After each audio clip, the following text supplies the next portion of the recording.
दोस्तों हमने अपने लास्ट वीडियो सेक्शन में ये देखा था कि हम लोग केमिकल रिएक्शन को किस तरीके से पहचानते हैं, केमिकल रिएक्शन के पीछे का रीज़न क्या है, केमिकल रिएक्शन होता क्यों है।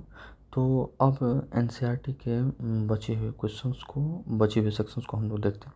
सबसे पहले कुछ एक्टिविटीज़ देख लेते हैं। देखिए दोस्तों, एनसीईआरटी में दिया गया हर एक चीज़ हमारे लिए क्या होता है, इम्पोर्टेंट होता है। तो उसी पॉइंट ऑफ व्यू से हम लोग सबसे पहले देखेंगे इस एक्टिविटी को, जो अभी हम लोगों के सामने कहा गया। बोला क्या जा रहा है, बेरियम हाइड्रोक्साइड किसके साथ रिएक्ट हो रहा है, अमोनियम क्लोराइड के साथ। ठीक है, आप मिक्स कर देते हैं with the help of glass rod. यदि फिर आप उस टेस्ट ट्यूब को टच करते हैं तो फिर बताइए आपको कैसा फील होगा। तो यह आपसे क्या पूछने का कोशिश कर रहा है, यह आपसे यह पूछने का कोशिश कर रहा है कि मान करके चलिए यहाँ पर क्या है, बेरियम हाइड्रोक्साइड। क्या है, बेरियम हाइड्रोक्साइड। बेरियम हाइड्रोक्साइड यदि हम लोग लिखेंगे तो किस तरीके से लिखेंगे, यह बेरियम हाइड्रोक्साइड। ठीक है, चलिए इसको मैं कहीं और ही लिख देता हूँ, barium hydroxide, barium hydroxide, barium hydroxide. चलिए ये रहा, देखते हैं बेरियम हाइड्रोक्साइड यदि हम लिखेंगे तो ये क्या होगा, ये रहा बेरियम, ये रहा हाइड्रोक्साइड। ठीक है, बेरियम हाइड्रोक्साइड किसके साथ रिएक्ट किया था, अमोनियम क्लोराइड के साथ, अमोनियम क्लोराइड। तो NH4Cl। ठीक, अमोनियम क्लोराइड बन गया। अब यदि यह मेरे पास रिएक्शन हो गया तो फिर बताइए इसका प्रोडक्ट क्या होगा। इसका जो प्रोडक्ट होगा, इसका प्रोडक्ट होगा barium chloride, barium chloride BaCl2। ठीक है, बेरियम क्लोराइड हो गया। और फिर क्या होगा दोस्तों, ammonia NH4, sorry ammonia NH3। और सबसे अंतिम में क्या होगा दोस्तों, जनरेट H2।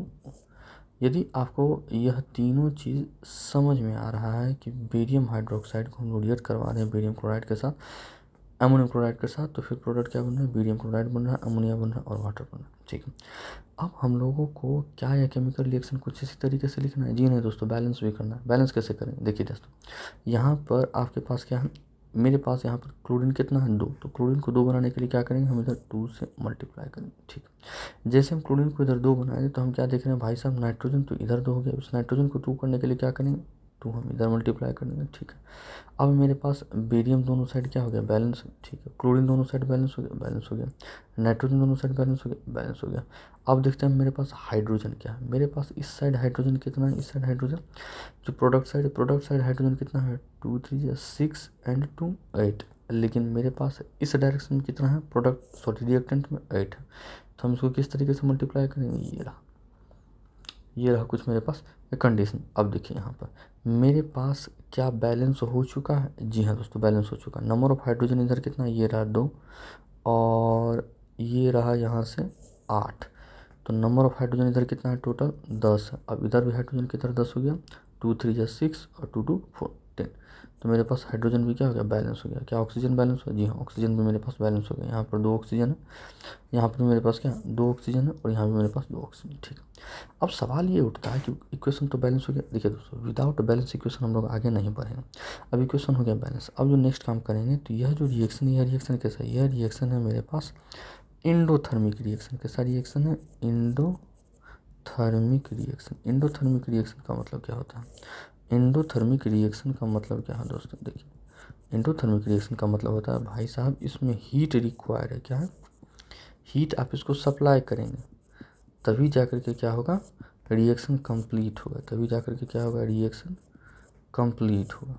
यदि आप इस तरीके का काम नहीं करेंगे तो रिएक्शन कंप्लीट नहीं होगा। क्यों ऐसा होगा, क्योंकि जब तक आप इसको और इसको ब्रेक नहीं करेंगे, जब तक आप इसको और इसको ब्रेक नहीं करेंगे तो यह पॉसिबिलिटीज़ नहीं बन पाता है कि क्या यह कंपाउंड आपस में रिएक्ट करेगा। इस चीज़ के लिए हमको क्या करना पड़ेगा दोस्तों, हमको एनर्जी सप्लाई करना पड़ेगा। इसीलिए यह रिएक्शन कैसा है, इंडोथर्मिक हो। इंडोथर्मिक रिएक्शन होने के कारण जब आप टच कीजिएगा उस पाम को, जैसे यहाँ पर आपसे पूछा जा रहा है, यहाँ पर कैसा आपसे पूछा जा रहा है, देखिए यह जो है कहाँ गया,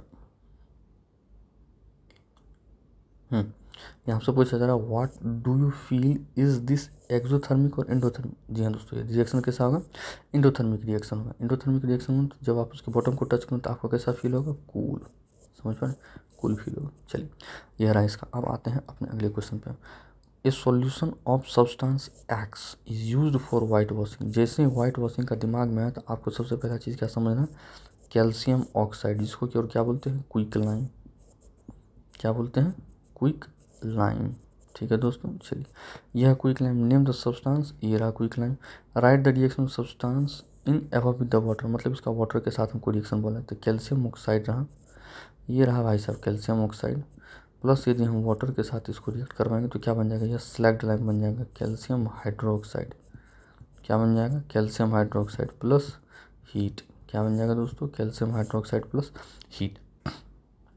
समझ पा रहे हैं, तो यह बहुत ही सिंपल इक्वेशन है। आप एनसीईआरटी का हर एक एक्टिविटी, हर एक क्वेश्चन करेंगे तभी जा करके आपको कंप्लीट आइडिया लग पाएगा दोस्तों कि एनसीईआरटी से बाहर किसी भी एग्ज़ाम में, खास करके आपका जो बोर्ड एग्जामिनेशन है उससे तो एक भी क्वेश्चन बाहर नहीं रहेगा। लेकिन दोस्तों डर बनाया हुआ रहता कि क्वेश्चन हार्ड है। आप इन सभी क्वेश्चंस को नहीं करेंगे, आप बस वह 4-5 रिएक्शंस को याद कर लेंगे और सोचेंगे कि मेरा यह चैप्टर कंप्लीट हो गया, तो थोड़ा तकलीफ है। खैर बढ़ते हैं। Why is the amount of gas collected in one of the test tube in activity 1.7। अभी एक्टिविटी 1.7 क्या है, यहाँ देखिए एक्टिविटी 1.7 क्या है मेरे को, ये रहा एक्टिविटी 1.7। ये एक्टिविटी 1.7 क्या है, लास्ट सेशन में हम लोग देखे थे electrolysis of water. Electrolysis of water में क्या होता है दोस्तों, ये देखिए, ये मेरे पास रहा वाटर, यदि हम इस वाटर को डिसोसिएट कर रहे हैं under the action of electricity, यहाँ हाइड्रोजन जनरेट हो रहा है और यहाँ पर क्या जनरेट हो रहा है, वाटर जनरेट हो रहा है। क्या ये इक्वेशन बैलेंस है, जी नहीं, इक्वेशन बैलेंस नहीं है। हम इधर करेंगे 2 से मल्टीप्लाई, इधर करेंगे 2 से मल्टीप्लाई, तो अब देखिए मेरे पास साफ शब्दों में दिख रहा है कि जब हम इसको बैलेंस करते हैं तो हाइड्रोजन 2 टाइम्स हो जाता है, ऑक्सीजन केवल 1 टाइम्स ही रहता है। तो यही रहा आपका आंसर। समझ पा रहे हैं, जब आप इलेक्ट्रिसिटी डालते हैं किस, मतलब सीधी सी बात है, जब आप इलेक्ट्रोलाइसिस करते हैं वाटर का, तब आपके पास कैसा रिएक्शन होता है, वाटर रहा, हाइड्रोजन रहा और ऑक्सीजन रहा। तो यहाँ पर जब आप इस इक्वेशन को बैलेंस करेंगे तो आप देखेंगे कि मेरे पास 2 हाइड्रोजन और सिंगल ऑक्सीजन है।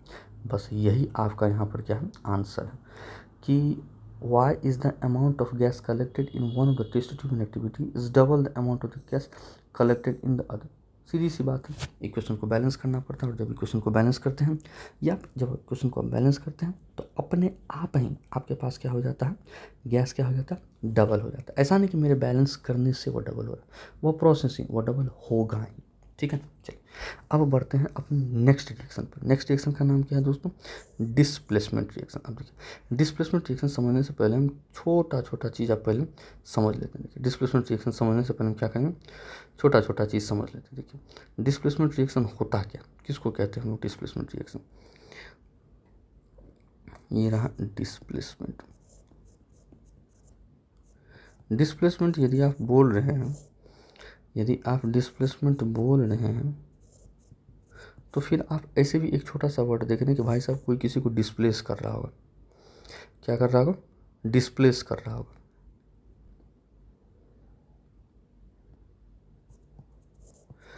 अब यदि मेरे पास यहाँ पर डिस्प्लेस हो रहा है, अरे भैया सही लिखो, डिस्प्लेसमेंट, डिस्प्लेसमेंट DISPLACEMENT, ठीक है, डिस्प्लेसमेंट रिएक्शन।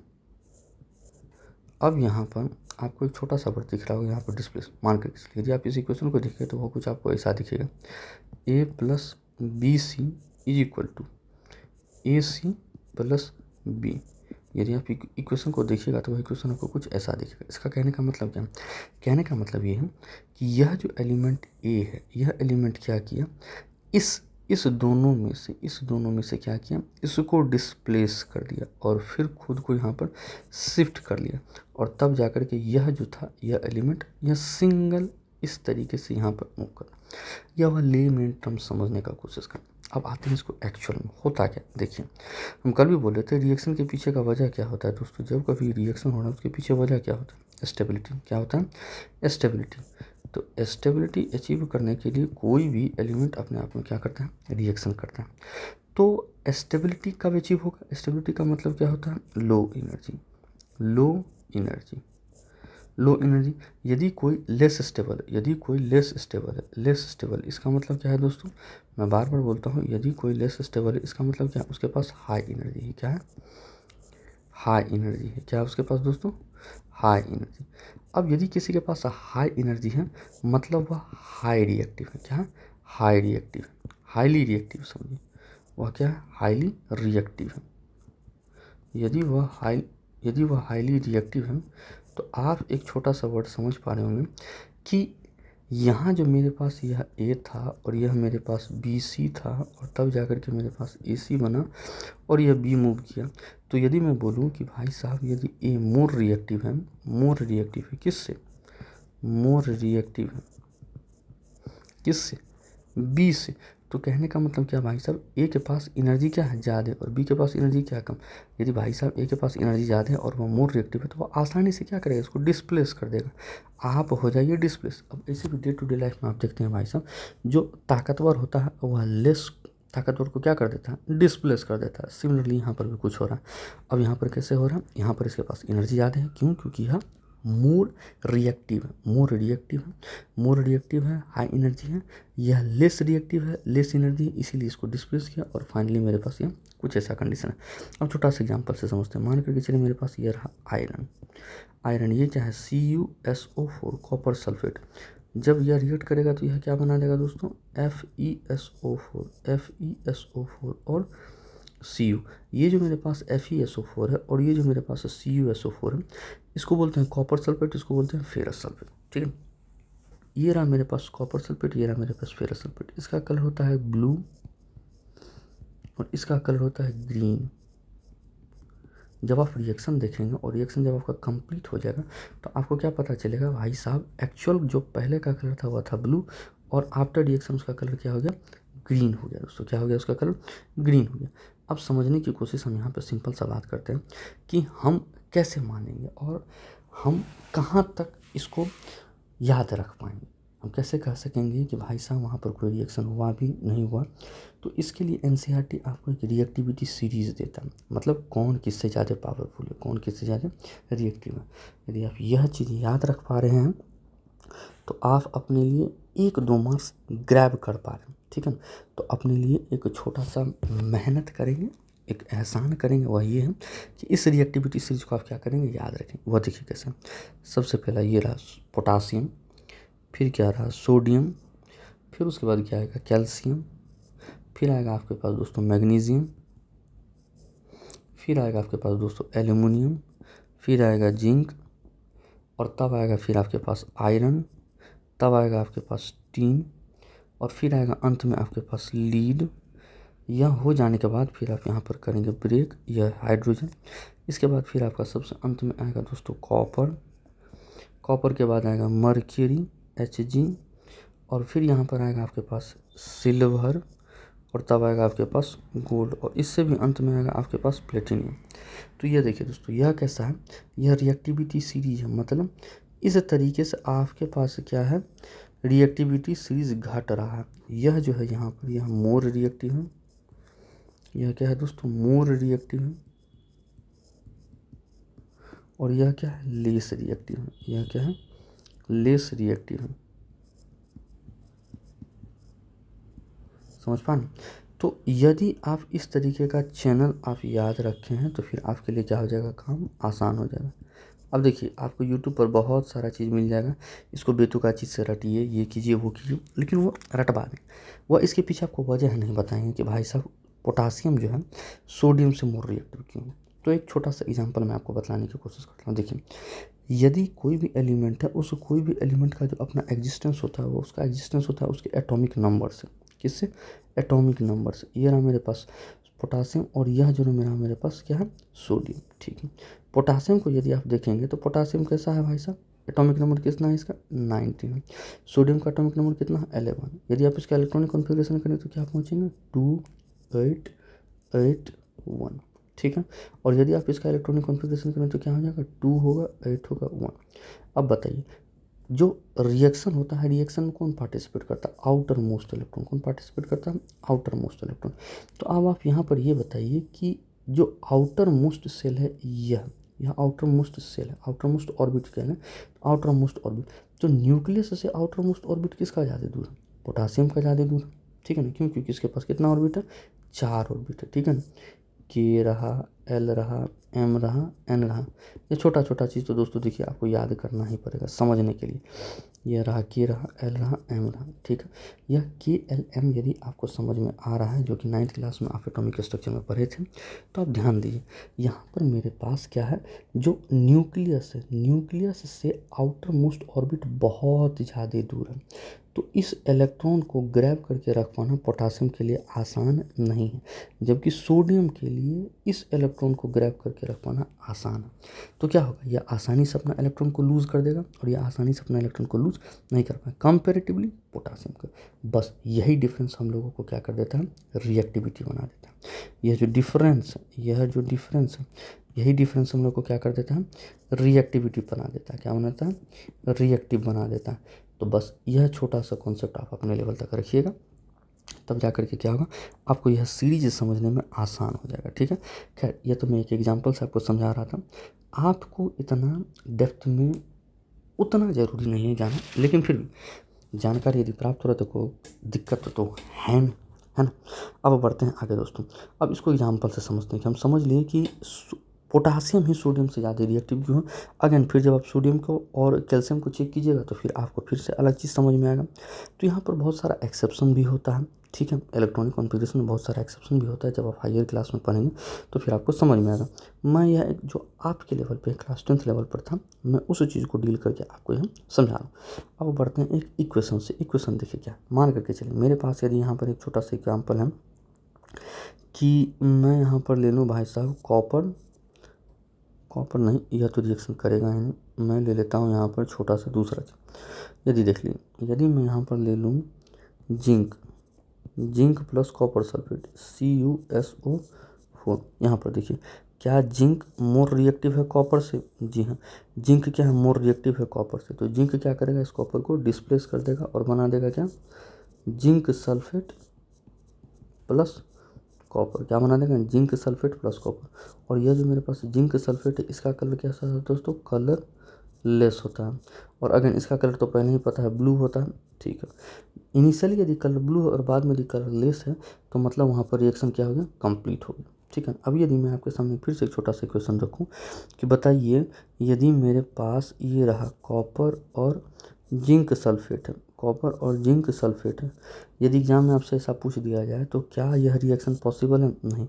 संभव है कि यह लेस पावरफुल इस मोर पावरफुल को डिस्प्लेस कर पाएगा।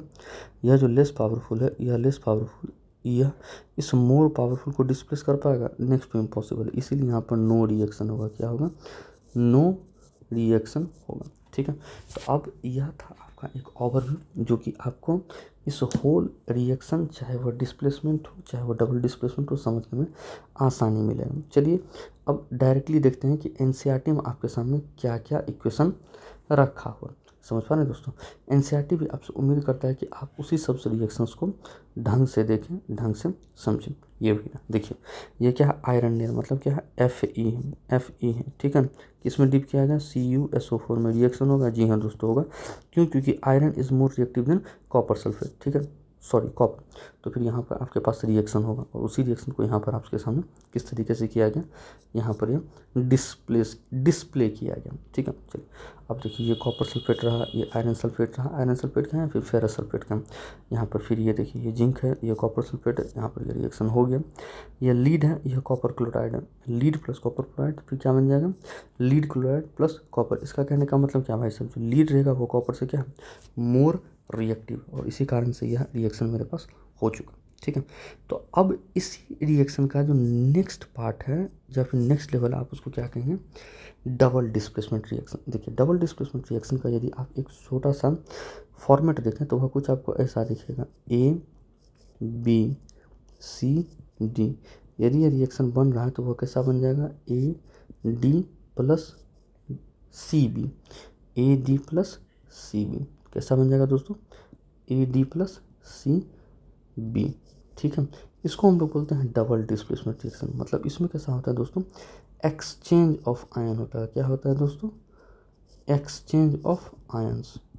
यहाँ पर भी सेम प्रिंसिपल अप्लाइड होता है, यह मोर रिएक्टिव है, यह लेस रिएक्टिव है। यह मोर रिएक्टिव ए क्या किया, मोर रिएक्टिव ए क्या किया भाई साहब, लेस रिएक्टिव सी को डिस्प्लेस कर दिया और फिर जा करके उसके आयन के साथ अपना एक न्यू कंपाउंड बना लिया। ये उसी का यहाँ पर एग्जाम्पल, यह देखिए सोडियम सल्फेट है, यह सोडियम सल्फेट है। सोडियम बेरियम के साथ क्या है, सोडियम बेरियम के कंपेरिजन में मोर रिएक्टिव, इसीलिए मेरे पास यहाँ पर क्या बन करके निकल करके आ गया दोस्तों, सोडियम क्लोराइड। क्या बन गया, सोडियम क्लोराइड। और यहाँ पर मेरे पास जो बेरियम है, ये बेरियम लेस रिएक्टिव था, तो बेरियम क्या बना लिया, बेरियम सल्फेट बना लिया। ठीक है दोस्तों, यह हर एक रिएक्शन आपको क्या करना है, याद रखना। यह हर एक रिएक्शन आपको क्या याद रखना, याद रखिए।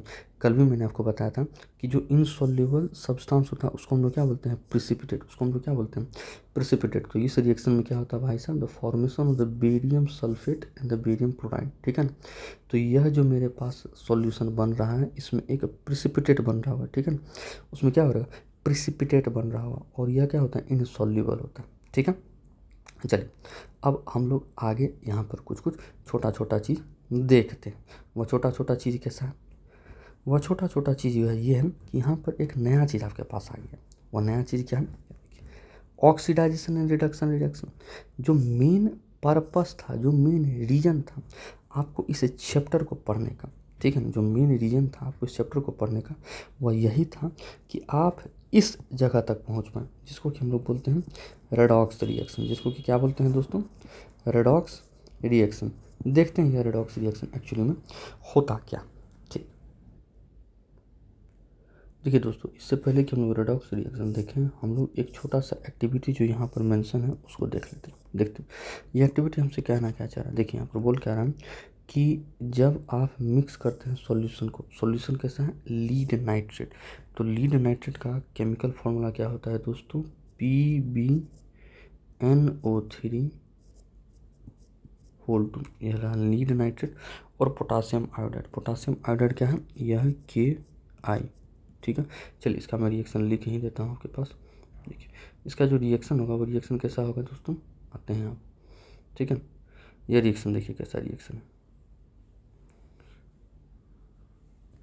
ये देखिए लीड नाइट्रेट PbNO3 होल 2, यदि यह रिएक्ट करना है किसके साथ, पोटासियम आयोडाइड के साथ, पोटासियम आयोडाइड के साथ। तो क्या बनाने जा रहा है दोस्तों मेरे पास, potassium iodide, sorry lead iodide plus potassium nitrate KNO3। ठीक, यदि क्या आप इसको बैलेंस करना पड़े, जी हाँ दोस्तों, विदाउट बैलेंस तो हम लोग बात ही नहीं करते हैं, विदाउट बैलेंस हम लोग बात नहीं करते हैं। तो बैलेंस कैसे होगा, यहाँ पर रहा लीड आयोडाइड, यहाँ पर क्या है दोस्तों, यह lead iodide, lead iodide PbI2। ठीक है, अब बैलेंस कैसे करेंगे, देखिए दोस्तों यहाँ पर मेरे पास आयोडीन 2 और यहाँ पर मेरे पास आयोडीन को 2 बनाने के लिए क्या करेंगे, 2 से मल्टीप्लाई करेंगे। जैसे ही हम 2 से मल्टीप्लाई करेंगे हम देखेंगे कि मेरे पास यहाँ पर पोटासियम कितना हो गया, 2 टाइम्स हो गया। तो पोटासियम को 2 करने के लिए क्या करेंगे, यहाँ पर ये जैसे मल्टीप्लाई करेंगे पोटासियम को 2 टाइम्स, तो फिर हम अपने आप देखेंगे कि भाई साहब नाइट्रेट इधर भी 3 है, यहाँ पर होल नाइट्रेट क्या हो गया, इधर इस होल सेक्शन में नाइट्रेट मेरे पास 2 है, तो इधर भी नाइट्रेट 2 हो गया, पोटासियम इधर 2 है, तो पोटासियम इधर कितना हो गया, 2 हो गया। आयोडीन इधर मेरे पास कितना है, 2 है, तो आयोडीन इधर भी मेरे पास कितना हो गया, 2 हो गया। लीड इधर भी 1 है, लीड इधर भी है, इक्वेशन क्या हो गया, बैलेंस हो गया। अब यह जो इक्वेशन है, यह इक्वेशन मेरे पास कैसा है, इक्वेशन देखिए दोस्तों ध्यान से यदि देखा जाए तो यह इक्वेशन मेरे पास कैसा है, डबल डिस्प्लेसमेंट है। कैसा है, double displacement equation, double displacement है। ठीक है ना, यदि ये डबल डिस्प्लेसमेंट है तो यहाँ पर आपके पास कैसा हो रहा है, क्यों, क्योंकि यहाँ पर एक्सचेंज ऑफ आयन है। क्या है दोस्तों, exchange of ions. Without exchange of ions क्या वहाँ पर डबल डिस्प्लेसमेंट हो सकता है, नहीं हो सकता है। एक और बात जो आपको यहाँ पर समझना है, यहाँ पर फॉर्मेशन हो रहा है प्रिसिपिटेट का, किसका फॉर्मेशन हो रहा है, प्रिसिपिटेट का। और वह प्रिसिपिटेट मेरे पास यहाँ पर कौन है, जो मेरे पास यहाँ पर प्रिसिपिटेट है दोस्तों, वह जो प्रिसिपिटेट है वह सिंपल सा ये है, ये कौन सा, ये रहा मेरे पास, यह है प्रिसिपिटेट। इसका कलर कैसा आ रहा था, येल्लो। इसका यदि आप कलर देखेंगे तो कलर कैसा है, येल्लो। यह इनसॉल्यूबल है, ये कैसा है, इनसॉल्युबल। प्रिसिपिटेट जनरली इनसॉल्युबल ही होता है। तो यह सब रिएक्शन आपको याद रखना है, कैसे, बार बार रिवीजन करके। आप एक बार देखिए वीडियोस, 2 बार देखिए, आपको समझ में आ जाएगा।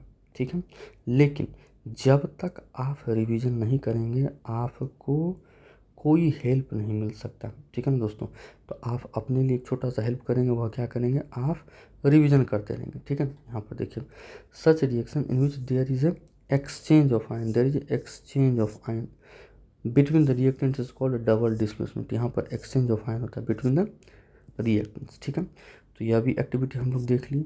अब आते हैं डायरेक्टली हम लोग किस चीज़ पर आते हैं, ऑक्सीडाइजेशन एंड रिडक्शन। देखिए अब सबसे पहले हम समझेंगे ऑक्सीडाइजेशन एंड रिडक्शन होता क्या है। देखिए ऑक्सीडाइजेशन रिडक्शन बहुत सिंपल फिनोमेना है। क्या है, बहुत सिंपल फिनोमेना। होता क्या है, ऑक्सीडाइजेशन, ऑक्सीडाइजेशन यह क्या होता है, यह केमिकल रिएक्शन होता है जिसमें कि एडिशन ऑफ ऑक्सीजन होता है और रिमूवल ऑफ हाइड्रोजन होता है, रिमूवल ऑफ हाइड्रोजन होता है। इस रिएक्शन को हम लोग ऑक्सीडाइजेशन बोलते हैं। रिडक्शन में क्या होगा, रिडक्शन में क्या होता है, जस्ट इसका उल्टा। आपको दोनों नहीं याद रखना है, दोनों में से क्या रखना है, कोई एक याद रखना। आप यदि दोनों याद रखिएगा तो आपके साथ क्या हो जाएगा दोस्तों, तकलीफ हो जाएगा, ठीक है। तो दोनों याद नहीं रखना है, ठीक है ना। आपको क्या याद रखना है, कोई एक ही याद रखना है, ठीक है। चलिए देखिए तो यहाँ पर मेरे पास क्या हो जा रहा है, यह क्या है, रिडक्शन रिएक्शन। तो रिडक्शन जस्ट इसका क्या होता है, उल्टा होता है। तो यहाँ पर मेरे पास रिडक्शन में क्या होगा दोस्तों, यह होगा एडिशन ऑफ हाइड्रोजन और रिमूवल ऑफ ऑक्सीजन, ठीक है। जब मेरे पास एडिशन किसका होगा, ऑक्सीजन का, तो हम लोग क्या बोलेंगे, ऑक्सीडाइजेशन, ठीक है। तो दोनों एक ही साथ होता है, नहीं दोस्तों, दोनों अलग अलग साथ, ठीक है। जब ऑक्सीडाइजेशन हो रहा है तो ऑक्सीडाइजेशन में क्या होगा, ऑक्सीडाइजेशन में भी ओ, अब देखो याद कैसे रखेंगे इसको, ऑक्सीडाइजेशन में क्या ओ है, तो ओ ऑक्सीजन में भी है, तो जब वह ऐड हो रहा होगा तो ऑक्सीडाइजेशन होगा। तो रिमूवल होगा किसका, हाइड्रोजन का। दोनों में से कोई एक हो, चाहे यह हो चाहे यह हो, तब पर हम उसको क्या बोलेंगे, ऑक्सीडाइजेशन बोलेंगे। यदि रिडक्शन हमको बोलना है तो क्या करेंगे, चाहे दोनों में से कोई एक हो, या तो भाई साहब एडिशन ऑफ हाइड्रोजन हो, नहीं तो रिमूवल ऑफ ऑक्सीजन हो। जब यह दोनों ही रिएक्शन कंबाइनली होता है, क्या होता है, कंबाइनली होता है, तब उसको हम लोग क्या बोलते हैं, रेडॉक्स रिएक्शन। क्या बोलते हैं दोस्तों, रेडॉक्स रिएक्शन। समझ पाना। तो आपका जो पर्पस था पढ़ने का, वह क्या था, बस इतना ही कि आप किसी भी तरीके से इस रेडॉक्स रिएक्शन को पढ़ पाएँ। किसको पढ़ पाएँ, रेडॉक्स रिएक्शन को आप पढ़ पाएँ। रेडॉक्स रिएक्शन को पढ़ने के लिए जब यह दोनों चीज़ साइमल्टेनियसली हो तब हम उसको क्या बोलेंगे, रेडॉक्स रिएक्शन होता। अब डायरेक्टली आते हैं हमारे जो क्वेश्चंस ना कहें, जो कि यहाँ पर एनसीईआरटी में आपके सामने दिया गया है, फैक्ट्स और डाटा। एनसीईआरटी आपसे उम्मीद करता है कि आप लगभग चीज़ों को उसी अनुसार पढ़ें जिस तरीके से वह चीज़ें दिया हुआ। अब देखिए यहाँ पर क्या है, यहाँ पर मेरे पास क्या है कि एक कॉपर पाउडर, ठीक है, जो कि कोटेड है black, coated with the black copper oxide, surface of the copper powder became coated with the black copper oxide. Why this black substance formed, ठीक है। This is because the oxygen is added to the copper and the copper oxide is formed। ध्यान दीजिए, यहाँ बोल रहा है कि मेरे पास कॉपर है, अब अचानक क्या हो जा रहा है भाई साहब, वो अचानक क्या हो जा रहा है, कोटेड हो रहा, और उसका कलर कैसा हो जा रहा, ब्लैक हो जा रहा, उसका कलर कैसा हो जा रहा, ब्लैक। तो यहाँ पर हमारे कलर से ज़्यादा लेना देना मेरे पास इसका है कि क्या इसमें ऑक्सीजन का ऐड हुआ। जी हाँ, ऑक्सीजन का ऐड हुआ, तो हम लोग इसको क्या बोलेंगे, ऑक्सीडाइजेशन रिएक्शन। क्या बोलेंगे दोस्तों, ऑक्सीडाइजेशन रिएक्शन। क्या बोलेंगे इसको, ऑक्सीडाइजेशन बोलेंगे, ठीक है ना। तो यदि हम लोग इसको ऑक्सीडाइजेशन बोलेंगे, क्यों बोलेंगे ऑक्सीडाइजेशन, क्योंकि यहाँ पर एडिशन हो रहा oxygen. If hydrogen gas is passed over the heated material C U copper oxide, the black coating of the surface turn brown and the reverse reaction take place and the copper is obtain, ठीक है। देखिए यहाँ पर क्या हो रहा है, यहाँ पर क्या इस कॉपर ऑक्साइड के साथ यह कॉपर रिमूव हो रहा है, यह कॉपर ऑक्साइड के साथ यह कॉपर क्या ये बन जा रहा है। तो इस प्रोसेस को हम लोग क्या बोलेंगे, यहाँ पर ये जो हो रहा है उसको हम लोग रिडक्शन। क्या बोलेंगे, रिडक्शन, ठीक है। देखिए अब यहाँ पर सेम वही बात हमको बोला है, if the substance gain oxygen, उसको हम ऑक्सीडाइज बोल रहे हैं, रिएक्शन को ऑक्सीडाइजेशन बोलते हैं, और सब्सटेंस को ऑक्सीडाइज बोलते हैं। If the substance lose oxygen during the reaction, उसको हम लोग क्या बोलते हैं, रिड्यूज, और उस फेनोमेना को हम लोग क्या बोलते हैं, रिडक्शन रिएक्शन। तो सेम यहाँ पर मेरे पास क्या हो रहा है, देखिए जिंक ऑक्साइड से वो क्या बन जा रहा है, सॉरी कॉपर ऑक्साइड से वो क्या बन जा रहा है, कॉपर बन जा रहा है, रिडक्शन। और हाइड्रोजन के साथ क्या ऐड हो रहा है, ऑक्सीजन ऐड हो रहा है, और यहाँ पर क्या बोलेंगे, ऑक्सीडाइजेशन। तो जब यह कंबाइनली होता है तो उसको हम लोग क्या बोलते हैं, रेडॉक्स। एग्जाम्पल में देखिए, जिंक ऑक्साइड कार्बन। देखिए यह सभी रिएक्शन को बहुत ही ज़्यादा इंपॉर्टेंट है। इसको हम लोग कब पढ़ेंगे, मेटल्स एंड नॉन मेटल्स में। कब पढ़ेंगे, मेटल्स एंड नॉन मेटल में। ठीक है दोस्तों, नॉन मेटल में ढंग से पढ़ेंगे। तो वहाँ पर डायरेक्टली हम लोग एक ही बात करेंगे। वह बात क्या होगा कि ये रहा मेरे पास जिंक ऑक्साइड प्लस कार्बन है, तो प्योर जिंक मेरे पास कैसे ऑब्टेन होगा। यह प्रोसेस क्या होगा, रिडक्शन का। मेरे पास अगेन मैग्नीज ऑक्साइड है, मैग्नीज ऑक्साइड, इसका एटॉमिक नंबर 25 होता है। ठीक है, वह मैग्नीशियम, उसका एटॉमिक नंबर 12 होता है। ध्यान देंगे, मैग्नीज ऑक्साइड को जब हम लोग हाइड्रोक्लोरिक एसिड के साथ रिएक्ट करवाते हैं तो मैग्नीशियम क्लोराइड और वाटर जनरेट होता है। तो यह जो रिएक्शन हो रहा है दोस्तों, यह रिएक्शन भी एक टाइप का कैसा है, रिडक्शन रिएक्शन। कैसा है, रिडक्शन रिएक्शन। ठीक है दोस्तों, यहाँ पर भी क्या हो रहा है, रिडक्शन हो रहा है। और यहाँ पर ये देखिए, यह हाइड्रोजन, इस हाइड्रोजन के साथ यहाँ पर क्या हो रहा है, ऑक्सीजन ऐड हो रहा है। तो इसको हम लोग क्या बोलेंगे भाई साहब, ऑक्सीडाइजेशन। तो कंबाइनली दोनों ही रिएक्शन यहाँ पर हो, इसीलिए इसको हम लोग क्या बोलेंगे, रेडॉक्स रिएक्शन। ठीक है दोस्तों, तो अब यहाँ पर हम लोग एक छोटा सा बात समझ पा रहे हैं कि जो टाइप्स ऑफ रिएक्शन हो रहा था, टाइप्स ऑफ रिएक्शन का टोटल टाइप्स दोस्तों कितना है। अब हम लोग इस तरीके से तो समझ ही पाते हैं। सबसे पहला क्या था दोस्तों, कॉम्बिनेशन रिएक्शन, कॉम्बिनेशन रिएक्शन। दूसरा क्या था दोस्तों, डीकॉम्पोजिशन रिएक्शन, डीकम्पोजिशन रिएक्शन। तीसरा कैसा है, डिस्प्लेसमेंट रिएक्शन, डिस्प्लेसमेंट रिएक्शन। चौथा कैसा है, double displacement reaction, double displacement reaction. और सबसे अंतिम में कैसा आता है, रेडॉक्स रिएक्शन, रेडॉक्स रिएक्शन, जो कि ऑक्सीडाइजेशन और रिडक्शन रिएक्शन का क्या है, कॉम्बिनेशन है। तो कॉम्बिनेशन रिएक्शन को यदि आप ढंग से देखेंगे तो वो क्या होता है, सिंपल सा A प्लस बी मिल करके एक सिंगल सी बनाता है। डिकम्पोजिशन क्या है, जस्ट इसका उल्टा है। सी यदि रहेगा तो भाई साहब वो क्या बन जाएगा, A प्लस बी। लेकिन यह पॉसिबल कब है दोस्तों, वहाँ पर आपको क्या चीज़ चाहिए, यहाँ पर आपको 3 चीज़ चाहिए। वो क्या चाहिए, under the action of heat, under the action of light और under the action of electricity ही पॉसिबल। ठीक है, डिस्प्लेसमेंट रिएक्शन में क्या होता है, डिस्प्लेसमेंट रिएक्शन में होता है A प्लस बी सी, फिर क्या बन जाता है दोस्तों, वह ए सी ए सी बन जाता है और वह बी बन जाता है। यहाँ पर क्या हो रहा है, यह डिस्प्लेस हो जा रहा है। डबल डिस्प्लेसमेंट में क्या होता है, ए बी सी डी, वह क्या बन जाएगा दोस्तों, वो बन जाएगा मेरे पास A D plus C B. और यहाँ पर ऑक्सीडाइजेशन और रिडक्शन में क्या होता है, एडिशन ऑफ ऑक्सीजन और रिमूवल ऑफ हाइड्रोजन। ठीक है, तो यह रहा आपका एक ओवरव्यू इस होल चैप्टर का।